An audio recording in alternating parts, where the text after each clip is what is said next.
सबसे पहले तो आप सभी को नमस्कार।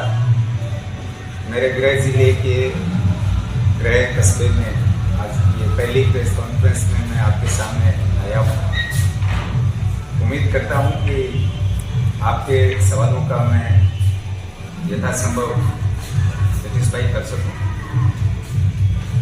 देखिए, लोकसभा चुनाव के लिए वैसे तो हर नागरिक को चुनाव लड़ने का अधिकार होता है और वो हक बताता है।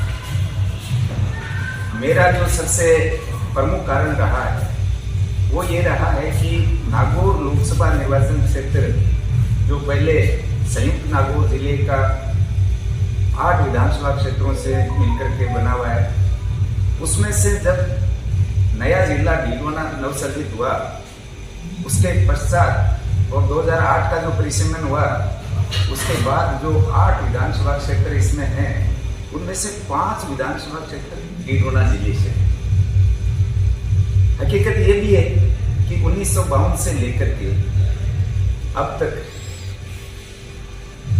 मैंने जिस पार्टी से दावेदारी प्रस्तुत की है, कांग्रेस का कोई भी उम्मीदवार इस डीडवाना जिले के इन 5 विधानसभा क्षेत्रों से नहीं रहा। हमेशा ही नागौर जिले के जो विधानसभा क्षेत्र हैं वहीं से रहे, या कुछ बाहरी उम्मीदवार आए, एसके जय साहब आए, मथुरादास माथुर साहब आए वगैरह।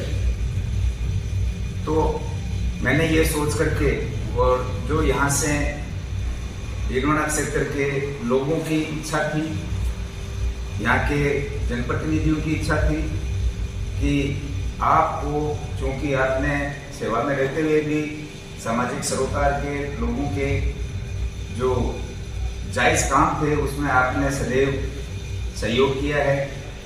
महिला शिक्षा के लिए जो एक दुर्घटना 1994 में लाडनो तहसील के खोखरी गांव की बच्ची के साथ हुई थी, जिसको दिल्ली के निर्भया कांड की तरह माना जा सकता है, उस विभत्स घटना के पश्चात नागौर जिला जो पहले से ही महिला शिक्षा में पिछड़ा हुआ था, उसमें महिला शिक्षा को एक और बड़ा धक्का लगने की संभावना थी। उस संभावना को देखते हुए यहाँ महिलाओं के लिए एक बहुत ही सुरक्षित और अफोर्डेबल, यानी कम खर्चे पर शिक्षा की सुविधा उपलब्ध करवाने के केंद्र के रूप में 1995 में ग्रामोत्थान विद्यापीठ डीडवाना जो लाडनूर रोड पर स्थित है उसकी स्थापना की। उसमें सभी लोगों का अच्छा सहयोग मिला। आज उसको 26 साल हो गए हैं। उस शिक्षा संस्थान में बिना जाति, धर्म, क्षेत्र आदि के भेदभाव के सभी क्षेत्र के बच्चियों वहाँ शिक्षारत है और सभी का अच्छा सहयोग मिल रहा है। इसके अलावा सेवानिवृत्ति के पश्चात मैंने मेरे सेवा काल में ये अनुभव किया कि सरकार के नियुक्तियों के, पदोन्नतियों के जो नियम बने हुए हैं उसमें कुछ विरोधाभासी प्रावधान है। उन खामियों को विधि विशेषज्ञ जो लोग होते हैं वो तकनीकी आधार पर उनको चुनौती देते हैं और बार बार नई नियुक्तियों के जो प्रक्रिया प्रारंभ होती है, विज्ञप्ति जारी होने से लेकर के अंतिम चयन और नियुक्ति जारी होने तक, उसमें बहुत बड़ा व्यवधान आता है। उसका परिणाम ये होता है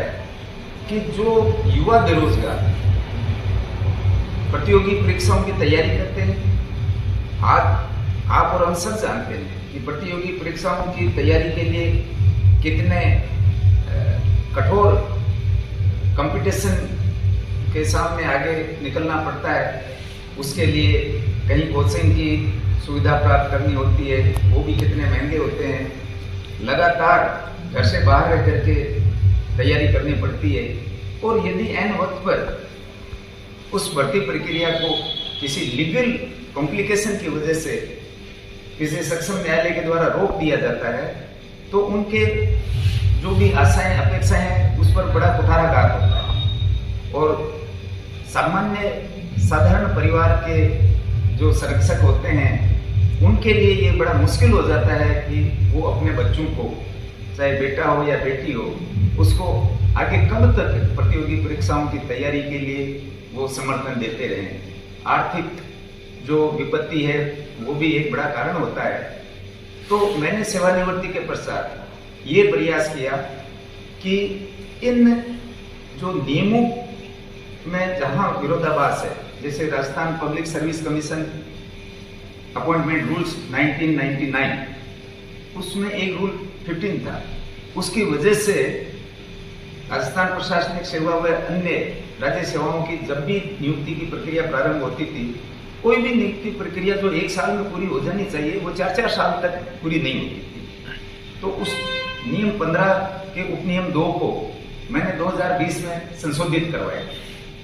उस संशोधन के पश्चात अब ऐसी स्थिति नहीं हो सकती कि प्राथमिक परीक्षा से मुख्य परीक्षा के लिए जो पात्र घोषित किए जाते हैं उसमें कट ऑफ को लेकर के कोई उसको लीगल आधार पर, विधिक आधार पर चुनौती दी जा सके। इसी तरह से जो भूतपूर्व सैनिकों के लिए आरक्षण का प्रावधान था, उसके नियमों में भी जो एक विरोधाभासी प्रावधान हो गया था, जो किसी कोर्ट के आदेश के गलत इंटरप्रिटेशन की वजह से हुआ। कोर्ट का आदेश बिल्कुल सही था, उसमें कहीं कोई विरोधाभास वाली बात नहीं थी, लेकिन जिन अधिकारियों ने उसको प्रस्तुत किया उनका इंटरप्रिटेशन गलत हो गया और उस गलत इंटरप्रिटेशन की वजह से गलत प्रावधान हो गया।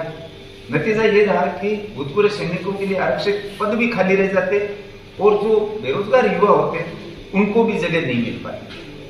तो उसका भी